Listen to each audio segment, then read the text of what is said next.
अस्सलाम वालेकुम बच्चों, बली का मैट्रिक क्लास की फिज़िक्स के चैप्टर नंबर 3 इलेक्ट्रोमैग्नेटिक स्पेक्ट्रम में जो आज का हमारा टॉपिक है वो यही टॉपिक है, इलेक्ट्रोमैग्नेटिक स्पेक्ट्रम। इसको हम स्पेक्ट्रम ऑफ इलेक्ट्रोमैग्नेटिक वेव्स भी कह सकते हैं। पहले हमने विजिबल लाइट का स्पेक्ट्रम पढ़ा था, स्पेक्ट्रम ऑफ विजिबल लाइट या स्पेक्ट्रम ऑफ लाइट। अब हम इलेक्ट्रोमैग्नेटिक स्पेक्ट्रम पढ़ेंगे। ठीक है। इलेक्ट्रोमैग्नेटिक स्पेक्ट्रम से आने से पहले मैं आपसे ये सवाल पूछना चाहूँगा कि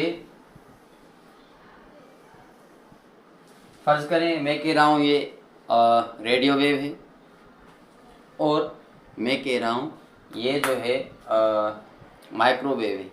अब रेडियो वेव और माइक्रोवेव दोनों जो है इलेक्ट्रोमैग्नेटिक वेव्स हैं, दोनों इलेक्ट्रोमैग्नेटिक वेव। आखिर साइंटिस्ट को कैसे पता चलता है कि ये फिलानी जो है रेडियो वेव है या फिलानी जो है माइक्रोवेव है या फिलानी एक्सरे है या विजिबल लाइट है या इंफ्रारेड है?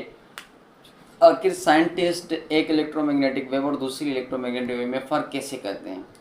क्योंकि हर इलेक्ट्रोमैग्नेटिक वेव के पास करस्ट होगी, इसके पास है तो इसके पास भी होगी, इसके पास ट्रफ है तो इसके पास भी ट्रफ होगा, इसका एम्पलीट्यूड है तो इसका भी एम्पलीट्यूड होगा, इसकी वेवलेंथ है तो इसकी वेवलेंथ होगी। लेकिन किस बुनियाद में एक इलेक्ट्रोमैग्नेटिक वेव और दूसरे इलेक्ट्रोमैग्नेटिक वेव में फ़र्क किया जाता है? अब अगर हम एटम का मिसाल लें, फर्ज करें ये एक एटम, ये दूसरा एटम। अब मैं कह रहा हूँ ये एटम हाइड्रोजन का है और मैं कह रहा हूँ ये एटम ऑक्सीजन का है। अब किस बुनियाद पे मैं इसको हाइड्रोजन का एटम कह रहा हूँ, इसको ऑक्सीजन का एटम कह रहा हूँ? क्योंकि जबकि इसमें भी इलेक्ट्रॉन प्रोटॉन न्यूट्रॉन है, इसमें भी इलेक्ट्रॉन प्रोटॉन और न्यूट्रॉन है। तो साइंटिस्ट को कैसे पता चलता है कि हाइड्रोजन का एटम है या ऑक्सीजन का एटम? कोई तो डिफरेंस होगा। तो यहाँ पर एटम को पहचानने वाली जो चीज़ होती है वो होता है प्रोटॉन का तादाद। अब अगर मैं कह रहा हूँ ये हाइड्रोजन का एटम है तो ज़रूर इसमें जो प्रोटॉन है वो एक होगा, क्योंकि हाइड्रोजन के एटम में जो प्रोटॉन होता है वो हमेशा एक होता है। और अगर मैं कह रहा हूँ ये एटम ऑक्सीजन का है तो ज़रूर इस एटम में जो प्रोटॉन है वो 8 होंगे, क्योंकि ऑक्सीजन के एटम में भी प्रोटॉन 8 होते हैं। तो जो एटम को पहचानने वाली चीज़ होती है, जो एटम का यूँ समझ लें सीनेसी कार्ड है, वो प्रोटॉन है, नंबर ऑफ प्रोटॉन, प्रोटॉन का तादाद है। अगर किसी एटम के अंदर 2 प्रोटॉन हैं तो मैं कहूँगा वो हीलियम है। अगर किसी एटम के अंदर 6 प्रोटॉन हैं तो मैं कहूँगा वो कार्बन का एटम है। इसी तरीके से यहाँ पर जो हम एक इलेक्ट्रोमैग्नेटिक वेव और दूसरी इलेक्ट्रोमैग्नेटिक में फ़र्क करते हैं वो करते हैं उसकी वेवलेंथ के बुनियाद पे। कौन सी चीज़ के बुनियाद पे? वेवलेंथ के बुनियाद पे। जितनी वेवलेंथ रेडियो वेव की है, माइक्रोवेव की वेवलेंथ कभी भी उतनी नहीं हो सकती, क्योंकि हमने माइक्रोवेव को माइक्रोवेव कहा ही इसलिए क्योंकि उसकी वेवलेंथ रेडियो वेव से बिल्कुल ही अलग है। तो जितनी भी इलेक्ट्रोमैग्नेटिक वेव्स हैं, हर इलेक्ट्रोमैग्नेटिक वेव की अपनी अपनी वेवलेंथ होती है और कभी भी एक इलेक्ट्रोमैग्नेटिक वेव और दूसरी इलेक्ट्रोमैग्नेटिक वेव की वेवलेंथ कभी भी सेम नहीं हो सकती और ना ही उनकी फ्रीक्वेंसी सेम हो सकती है। तो ये हम जो इलेक्ट्रोमैग्नेटिक वेव्स के बारे में चैप्टर 1 से पढ़ते आ रहे हैं, इलेक्ट्रोमैग्नेटिक वेव। तो ये इलेक्ट्रोमैग्नेटिक वेव्स आखिर कितनी होती हैं और कौन कौन सी होती हैं? तो इलेक्ट्रोमैग्नेटिक वेव टोटल 7 होती हैं और उनके नाम हैं रेडियो वेव, माइक्रोवेव, इंफ्रारेड, इसको हम शॉर्ट फॉर्म में IR भी कहते हैं, I for infra, R for red, infrared radiation कहते हैं, यहाँ पर इसको इंफ्रारेड वेव भी कह सकते हैं।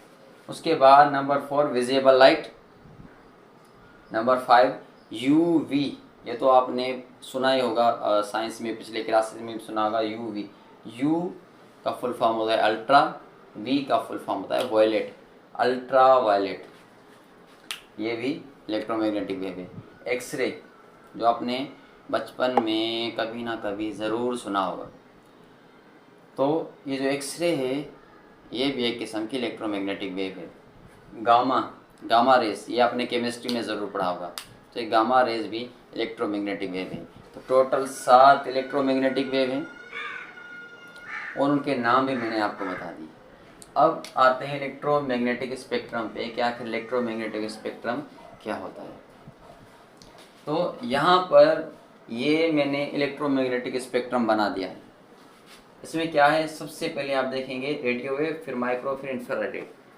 अब जब हम सारे इलेक्ट्रोमैग्नेटिक वेव्स को इस तरीके से अरेंज करें, जितनी भी इलेक्ट्रोमैग्नेटिक वेव्स हैं उनको इस तरीके से अरेंज करें कि जिसकी वेवलेंथ सबसे ज़्यादा है वो सबसे पहले, तो सबसे ज़्यादा वेवलेंथ रेडियो वेव की है वो सबसे पहले, और नंबर 2 पे वो होगी जिसकी वेवलेंथ रेडियो वेव से कम होगी, या जिसकी वेवलेंथ दूसरे नंबर पे सबसे ज़्यादा होगी तो वो माइक्रो है, तो दूसरे नंबर पे हमने माइक्रो रखी है। तीसरे नंबर पे इंफ्रारेड, क्योंकि तीसरे नंबर पे सबसे बड़ी जो वेवलेंथ है वो इंफ्रारेड की है। फिर चौथे नंबर पे विजिबल लाइट, ऐसे ही आगे जो हमने सारी वेव्स रखी हुई हैं। तो ये जो हमने इलेक्ट्रोमैग्नेटिक वेव्स को अरेंज किया है, या जो हमने उनको डिस्ट्रीब्यूट किया है, किस हिसाब से किया है, उनकी वेवलेंथ के हिसाब से, उनकी वेवलेंथ के बुनियाद पे किया है। अब कभी भी ऐसा नहीं होगा कि इंफ्रारेड को मैं यहाँ पर रखूँ, रेडियो वेव को यहाँ पे रखूँ, या विजिबल लाइट को यहाँ पर रखूँ और इंफ्रारेड को यहाँ चौथे नंबर पे रखूँ, तो ये इलेक्ट्रोमैग्नेटिक स्पेक्ट्रम नहीं कहलाएगा। इलेक्ट्रोमैग्नेटिक स्पेक्ट्रम का मतलब है जितनी भी इलेक्ट्रोमैग्नेटिक वेव्स हैं आप उनको उनकी वेवलेंथ के बुनियाद पे या फिर उनकी फ्रीक्वेंसी के बुनियाद पर उनको अरेंज करें। जिस वेव की वेवलेंथ सबसे ज़्यादा होगी उसकी फ्रीक्वेंसी सबसे कम होगी। इसकी वेवलेंथ सबसे ज़्यादा है, इसका मतलब इसकी फ्रीक्वेंसी सबसे कम है। गामा रेज, इसकी वेवलेंथ सबसे कम है, मतलब इसकी फ्रीक्वेंसी सबसे ज़्यादा है, और जिसकी फ्रीक्वेंसी ज़्यादा होगी उसकी एनर्जी भी ज़्यादा होगी। तो आप यूँ लिख सकते हैं, साइड में मैं यहाँ पे लिख देता हूँ, अगर वेवलेंथ ज़्यादा तो फ्रीक्वेंसी कम, वेवलेंथ ज़्यादा तो फ्रीक्वेंसी कम, और अगर फ्रीक्वेंसी ज़्यादा है या कम है तो जो उस वेव के पास एनर्जी होगी वो भी ज़्यादा होगी। अगर वेव की फ्रीक्वेंसी ज़्यादा है तो वेव के पास एनर्जी ज़्यादा होगी। अगर वेव के पास फ्रीक्वेंसी कम है तो उसके पास एनर्जी भी कम होगी। सबसे कम वेवलेंथ गामा की है तो इसकी फ्रीक्वेंसी सबसे ज़्यादा, और इसके पास एनर्जी भी सबसे ज़्यादा, और सबसे कम एनर्जी किसके पास होगी, रेडियो वेव, क्योंकि इसकी वेवलेंथ सबसे ज़्यादा है। बात समझ में आ रही है। अच्छा, उसके बाद हम आते हैं इनकी वेवलेंथ पे। तो रेडियो वेव की जो वेवलेंथ होती है वो 1 मीटर से 1000 किलोमीटर तक हो सकती है। क्या बात कर रहे हैं, 1 मीटर से भी लंबी इसकी वेवलेंथ है, 1 मीटर से लेके हज़ारों किलोमीटर। मतलब रेडियो वेव की वेवलेंथ इतनी है कि पूरे कोई अगर कंट्री है, फर्ज करें पाकिस्तान है, तो पाकिस्तान की लेंथ से ज़्यादा इनकी वेवलेंथ होगी। उसके बाद आते हैं माइक्रोवेव पे। माइक्रोवेव्स की जो वेवलेंथ होती है वो 1 मिलीमीटर से लेके 1 मीटर तक होती है। 1 मिलीमीटर से लेके 1 मीटर तक होती है। 1 मीटर में 1000 मिलीमीटर होते हैं। मिलीमीटर बहुत ही छोटा यूनिट है। अच्छा, उसके बाद इंफ्रारेड रेडिएशन की जो वेवलेंथ है वो 700 नैनोमीटर से 1 मिलीमीटर तक, 700 नैनोमीटर से 1 मिलीमीटर तक इसकी वेवलेंथ, यानी जहाँ पे इनकी वेवलेंथ ख़त्म हो रही है वहाँ पे इनकी शुरू हो रही है। ठीक, अब इसकी जो है वेवलेंथ 1 मिलीमीटर तक, ज़्यादा से ज़्यादा कितनी थी, 1 मिलीमीटर, तो इसकी 1 मिलीमीटर से कम होगी। अगर 1 मिलीमीटर से ज़्यादा हो गई तो वो इंफ्रारेड नहीं होगी, वो कौन सी होगी, माइक्रो होगी। विजिबल लाइट 400 नैनोमीटर से 700 नैनोमीटर तक इसकी जो है वेवलेंथ है, और ये हम पीछे पढ़ के आए हैं। अल्ट्रावायलेट रेडिएशन, इनकी वेवलेंथ 1 नैनोमीटर से 400 नैनोमीटर। नैनोमीटर बहुत ही छोटा यूनिट है, बहुत ही माइक्रो से भी छोटा यूनिट है। एक्सरेज की जो वेवलेंथ है 0.01 नैनोमीटर से लेके 1 नैनोमीटर तक होती है, 0.01 नैनोमीटर से 1 नैनोमीटर। और गामा, जिसकी वेवलेंथ सबसे कम है, इसकी वेवलेंथ है 0.01 नैनोमीटर से भी कम।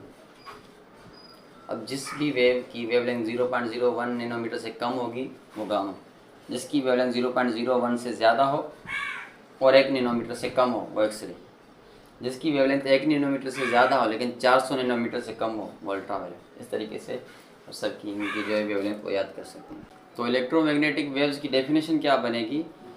The entire distribution of electromagnetic waves according to their wavelength and frequency, कि आप जितनी भी इलेक्ट्रोमैग्नेटिक वेव्स हैं उनको उनकी वेवलेंथ की बुनियाद पर डिस्ट्रीब्यूट करें, अरेंज करें, और इसी डिस्ट्रीब्यूशन को, इसी अरेंजमेंट को हम कहते हैं इलेक्ट्रोमैग्नेटिक स्पेक्ट्रम। डेफिनेशन लिख लें, बुक में लिखी हुई है वैसे, एंटायर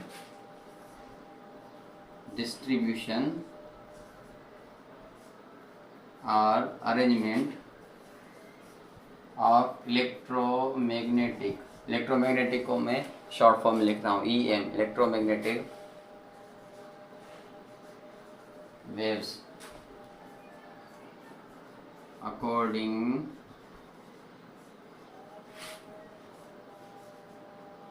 टू देयर वेवलेंथ और frequency. Entire distribution of electromagnetic waves according to their wavelength or frequency is called electromagnetic spectrum. और इलेक्ट्रोमैग्नेटिक स्पेक्ट्रम में ये 7 इलेक्ट्रोमैग्नेटिक वेव्स आती हैं। कभी भी ये नहीं होगा कि रेडियो की जगह माइक्रो आ जाए, पहले नंबर पे माइक्रो आ जाए, यहाँ पहले नंबर पे इंफ्रारेड आ जाए, पहले नंबर पे विजिबल है। पहले नंबर पे हमेशा रेडियो, दूसरे पे हमेशा माइक्रो, फिर इंफ्रा, फिर विजिबल। ये है इलेक्ट्रोमैग्नेटिक स्पेक्ट्रम। उम्मीद है ये वीडियो आपको समझ में आई होगी। अगर समझ में आए तो चैनल को लाइक कीजिए। चैनल को लाइक कैसे करेंगे? अच्छा, चैनल को तो आप लाइक करते ही होंगे मुझे दिल में। हाँ, चैनल को सब्सक्राइब कीजिए और वीडियो को लाइक कीजिए।